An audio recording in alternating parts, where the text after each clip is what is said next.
우리는 내 마음대로 안 되는 것이 많습니다. 내가 선택할 수 없는 것도 있습니다. 가문의 배경, 내가 선택한 게 아니죠. 어떤 사람은 한 부모 밑에서 자라기도 하고요. 또 어떤 사람은 조부모 밑에서 자라기도 합니다. 또 어떤 사람은 고아로 자라기도 합니다. 이것은 내가 선택한 것이 아니죠. 또 어떤 사람은 우상 배경에서 성장하기도 합니다. 또 어떤 사람은 태어나 보니까 무속 배경을 가지고 태어나기도 합니다. 또 어떤 분은 특별한 사이비 종교 그 배경 속에서 태어난 사람도 있습니다. 이런 것은 내가 선택한 것이 분명히 아니죠. 그리고 또 내 힘으로 해결할 수 없는 그런 문제가 찾아오기도 합니다. 영적인 문제가 오는데 이런 것은 우리 인간의 힘으로 해결이 안 되죠. 어떤 분은 몽유병 있는 사람도 있어요. 어떤 사람은 외로움이 찾아오기도 하고요. 또 어떤 사람은 밤새도록 술을 먹고 돌아다니는 사람도 있습니다. 평생을 이유도 모르는 이런 영적 문제로 고통당하는 사람이 많이 있습니다. 남들이 경험하지 못한 깊은 상처 속에서 살아가는 사람도 많이 있습니다. 특히 이런 영적인 문제는 인간의 노력, 힘으로 해결이 안 되는 문제입니다. 나는 벗어나고 싶은데 잘 안 되는 거죠. 남들 모르는 이런 고통을 가지고 살아가게 됩니다. 그런데 그리스도를 만나게 되면 이 모든 것들이 발판이 됩니다. 성경에서 그 답을 말씀하고 있습니다. 그래서 낙심하거나 포기하면 안 되죠. 문제가 많다는 것은 또 반대로 생각해 보면 받을 축복도 받을 은혜도 크다는 것이 되는 거죠. 크다는 겁니다. 나의 영적 문제 시작을 성경에서 밝히고 있습니다. 나의 영적 문제를 거슬러 올라가 보면 결국 창세기 3장입니다. 여기에서 나온 것입니다. 원죄에 걸려 있어서 그렇습니다. 하나님 떠나서 온 문제죠. 하나님 만나지 못하면 이 세 가지 저주에서 못 벗어납니다. 하나님을 떠난 원죄, 원죄로 말미암아 오는 재앙, 그리고 지옥 배경, 그리고 이 사탄의 권세에서 절대로 못 빠져나옵니다. 그래서 이해가 안 되는 영적인 문제가 계속 찾아오죠. 가진 사람은 돈으로 포장을 하고요. 또 명예, 지식 이런 걸로 포장되었어요. 그렇지 사실은 영적 문제 다 숨겨놓고 있는 것입니다. 그래서 하나님이 구원자 그리스도를 보내겠다고 약속을 하신 겁니다. 처음부터 하나님이 길을 열어 주셨습니다. 창세기 3장 15절을 보면 여자의 후손이 뱀의 머리를 상하게 할 것이다. 처음부터 약속하셨지요. 이 그리스도를 보내서 이 세 가지 저주를 없애겠다고 말씀하신 겁니다. 그 그리스도가 오셨습니다. 주님이 십자가에서 세 가지 저주를 없애버렸습니다. 자기 희생 제물이 되셨습니다. 그리스도께서 죽음에서 부활하신 겁니다. 그리스도께서 오셔서 우리의 죄 문제, 이 세 가지 저주 문제를 십자가에서 해결하셨어요. 그리고 하나님이라는 증거로 부활하신 겁니다. 성경대로 죽으시고 성경대로 살아나셨느니라. 부활하셔서 이제 하늘로 승천하셨죠. 그리고 다시 그 그리스도를 믿는 자에게 성령으로 함께 하실 것을 약속하셨습니다. 모든 믿는 자 속에 함께 하실 것을 약속하셨습니다. 그래서 그리스도로 오신 예수님을 믿으라는 것입니다. 영접하는 자 그랬거든요. 그 이름을 믿는 자들에게는 하나님의 자녀가 되는 권세를 주셨으니 그랬습니다. 내 안에 이 그리스도를 주인으로 모시는 거죠. 우리를 구원할 수 있는 분은 그리스도밖에 없습니다. 요한복음 5장 24절에 보면 내가 진실로 진실로 너희에게 이르노니 내 말을 듣고 나 보내신 이를 믿는 자는 영생을 얻었고 그랬습니다.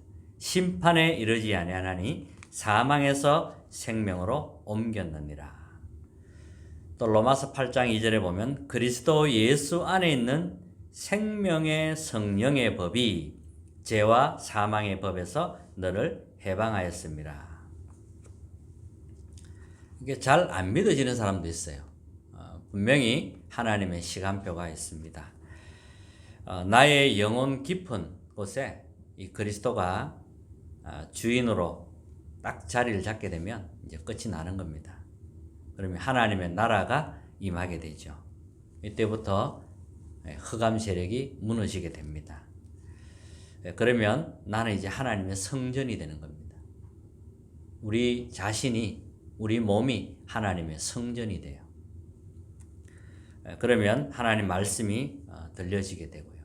이 복음의 말씀이 이 말씀으로 이제 나의 빈 마음에 채우는 겁니다. 복음으로 자꾸 채우는 거죠. 복음으로 자꾸 각인시키는 겁니다. 그러면 영적인 문제, 우울증 이런 것은 저절로 이제 해결이 되는 것입니다. 자, 오늘 본문은 이제 바울이 새 안식일 동안 집중한 내용이 나옵니다. 무엇에 집중했느냐는 거죠. 첫 번째, 바울은 왜 당신에게 그리스도가 필요한지 그 당위성을 설명을 했습니다. 3절에 보면 뜻을 풀어 그리스도가 해를 받고 죽은 자 가운데서 다시 살아나야 할 것을 증언하고 이르되 내가 너희에게 전하는 이 예수가 곧 그리스도다 이렇게 말씀했습니다. 그리스도를 풀어서 이제 설명을 한 겁니다.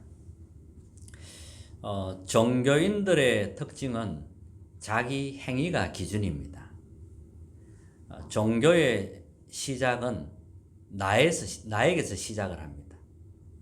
내가 덕을 쌓고 또 선을 행하고 마음을 비고 이렇게 하죠.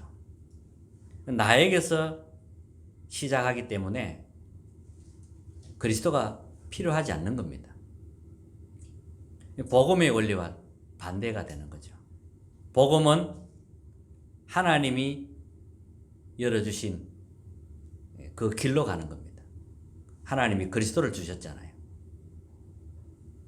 성경은 처음부터 우리 인간을 구원할 그리스도를 예언하고 있습니다. 여자의 후손이 뱀의 머리를 상하게 할 것이다. 그 그리스도가 오셔서 사람들에게 물었습니다. 그리스도를 틀리게 봤습니다. 베드로는 주는 그리스도시요 살아계신 하나님의 아들이십니다. 베드로는 예수님을 그리스도로 본 것입니다. 그리고 예수님께서 이렇게 말씀하셨습니다. 자기 목숨을 많은 사람의 대속물로 주려고 오셨다고 했습니다.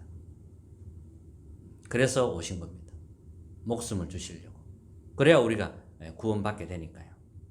예수님이 십자가에 달려 돌아가셨습니다. 그리고 하신 말씀이 다 이루었다. 이렇게 말씀하셨습니다. 나에게 와 있는 원죄 문제, 재앙 문제, 지옥 배경, 십자가에서 해결하신 겁니다. 그리고 사탄의 권세를 꺾으신 겁니다. 그래서 우리가 그리스도 이름을 부르면 흑암을 사단의 세력을 이기게 되는 거죠. 종교는 내가 노력해야 됩니다. 그게 종교입니다. 복음은 주님이 해결 다 해놓고 믿으라고 하는 겁니다. 그냥 믿는 거예요. 주님이 이 문제를 삶 저주를 해결하셨구나. 나의 참 주인으로 믿는 겁니다. 다르죠. 그래서 복음은 내가 죽고 그리스도가 내 안에 사는 게 복음입니다. 그 시작 자체가 종교와 복음은 완전히 다른 겁니다. 우리는 그리스도가 시작이고요. 종교는 내가 시작입니다. 시작 자체가 다른 겁니다. 이렇게 복음의 비밀을 모르면 갈수록 정신병 시대가 올 수밖에 없지요. 복음을 거부하고 복음을 무시한 이스라엘 사람들 어떻게 됐습니까? 이제 망하는 거죠. 곧 망하게 되는 겁니다. 복음 없는 강대국 망하게 되죠. 그래서 바울은 갈급한 마음으로 복음을 전한 겁니다. 자, 두 번째는 예수가 그리스도임을 전할 때 영적으로 어마어마한 일이 일어나는 겁니다. 모든 사람에게 그리스도가 필요합니다. 복음이 증거될 때에 창세기 3장 15절 그 언약이 성취되는 겁니다. 여자의 후손이 뱀의 머리를 상하게 할 것이다. 이 복음이 증거되는 곳에 이 언약이 성취되는 것입니다. 그리고 복음이 증거되는 곳에는 출애굽기 3장 18절 이스라엘 백성이 양의 피 바를 때 애굽에서 나왔습니다. 이 언약이 성취되는 것입니다. 또 언약을 놓친 이스라엘 남유다죠. 바빌론에 포로되었습니다. 문제는 강대국에 포로된 것도 문제지만 더 큰 문제는 이 사탄에게 완전히 포로된 것입니다. 이게 더 큰 문제입니다. 그러니까 그리스도가 증거될 때 이사야 7장 14절 임마누엘 언약이 성취되는 것입니다. 또 로마의 속국이 됐을 때 주신 말씀입니다. 주는 그리스도시요 살아계신 하나님의 아들이십니다. 그리스도가 증거될 때에 이 언약이 성취되는 것입니다. 그리스도가 선포되는 곳에 하나님 나라가 이루어지는 거죠. 그리고 세 번째는 회당, 저자, 야손의 집이 나왔습니다. 여기에 바울은 집중을 했습니다. 해당이 뭡니까? 해당. 바울이 유대인 해당에 들어갔습니다. 거기에서 그리스도를 증거했습니다. 그러니까 하나님의 능력으로 이제 후대를 살리고 바꾼 겁니다. 그리고 바울은 저자로 갔습니다. 하나님의 능력으로 나의 현장, 산업 현장을 바꾸는 겁니다. 하나님의 능력으로 바꿔야 돼요. 그리고 야손의 집, 헬라인, 기부인 이 사람들에게 또 복음을 전한 겁니다. 그러니까 살아나는 거죠. 헬라인도 살아나고 기부인도 살아나고 복음 들어가면 그래야 됩니다. 하나님의 능력으로 다 바꾸는 겁니다. 하나님의 능력으로 나의 가정을 바꾸는 겁니다.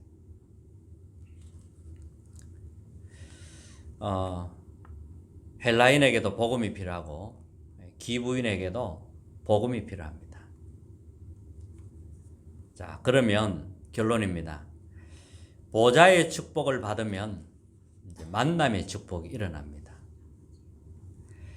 바울이 그리스도의 빛 앞에 완전히 무릎을 꿇었습니다. 그리고 안디옥 교회에서 선교사로 파송받게 되죠. 하나님이 아시아의 문을 막고 이제 마게도냐의 문을 여십니다. 처음으로 만난 사람이 마게도냐에서 만난 사람이 루디아였습니다. 루디아가 마음이 열려 바울의 말을 청종하게 된 겁니다. 루디아가 이제 그리스도를 믿고 구원받게 되고 그 지역 살리는 빌립보 교회가 되었습니다. 또 하나님이 데살로니가를 가게 했는데 거기에 야손을 하나님 준비하신 겁니다. 야손이 이제 은혜 받고 했는데 데살로니가 전체 살리는 모델적인 교회가 되었습니다. 그리고 사도행전 18장에 보면 이제 브리스길라 부부를 만나게 됩니다. 고린도에서 만났습니다. 브리스길라 부부가 로마에서 쫓겨나서 가게 된 곳이 바로 고린도였습니다. 남편은 아굴라인데 유대인이고요. 부인은 브리스길라인데 로마인입니다. 이제 유대인과 로마 이렇게 만난 거죠. 이렇게 해서 이제 부부가 된 겁니다. 이 부부가 이제 바울을 만나게 된 겁니다. 이 브리스길라 부부는 이제 마가다락방에서 이미 그리스도로 완전 답이 난 사람이죠. 이런 중에 이제 로마에서 바울과 만나게 됩니다. 바울은 유대인이잖아요. 그리고 로마 시민권도 있는 겁니다. 그러니까 유대인과 로마를 통합할 수 있는 그런 준비가 된 사람이죠. 하나님이 딱 만나게 한 겁니다. 이 브리스길라가 전도자들 마음을 시원겠다. 이게 고린도전서 16장 18절에 보면 나옵니다. 어느 정도냐 하면 생명을 걸고 이제 바울을 도운 겁니다. 그게 이제 로마서 16장에 보면 잘 나오죠. 이제 딱 복음으로 만나진 겁니다. 복음으로 딱 만나지니까 생명을 걸은 겁니다. 하나님은 이 브리스길라 부부를 축복하실 수밖에 없습니다. 하나님은 또 이런 브리스길라 부부 같은 사람이 있었기 때문에 바울이 마음 놓고 생명 걸고 또 복음 전할 수 있었던 겁니다. 자, 이런 만남을 하나님이 딱 준비하는 겁니다. 놀랍잖아요. 그래서 세계복음화에 쓰임받은 겁니다. 로마 복음화, 마게도냐 복음화, 로마 복음 하는데 쓰임을 받은 겁니다. 자, 결론입니다. 아침에 일어나시면 나를 살리는 그런 기도를 하셔야 됩니다. 나를 살리고 보좌화하는 그런 기도를 꼭 하시기 바랍니다. 출근하는 사람들은 조금 더 일찍 일어나서 그런 기도를 하셔야 됩니다. 그리고 낮에는 이제 현장에서 살아야 되기 때문에 현장을 보좌화하는 무시기도죠. 현장에 이런저런 많은 문제 사건들이 일어나잖아요. 그래서 현장을 놓고 기도하는 겁니다. 자, 아침에 내가 힘을 얻고 하나님 주신 은혜를 가지고 있다면 이제 현장에서 문제 사건에 휘말리지 않고 하나님의 계획을 찾게 되겠죠. 그러면 저녁에 와서 문제 사건에 하나하나에 완전 답을 내리는 그런 집중의 시간을 가질 수가 있는 겁니다. 이게 하루입니다. 하루는 하나님이 주신 힘으로 시작해서 하나님이 주신 답으로 끝을 내는 게 이게 하루입니다. 이런 날을 계속 지속해야 됩니다. 이번 한 주간 하나님이 주시는 보좌의 축복을 누리는 그런 은혜가 있는 한 주간 되시기를 주님의 이름으로 축복합니다. 찬송가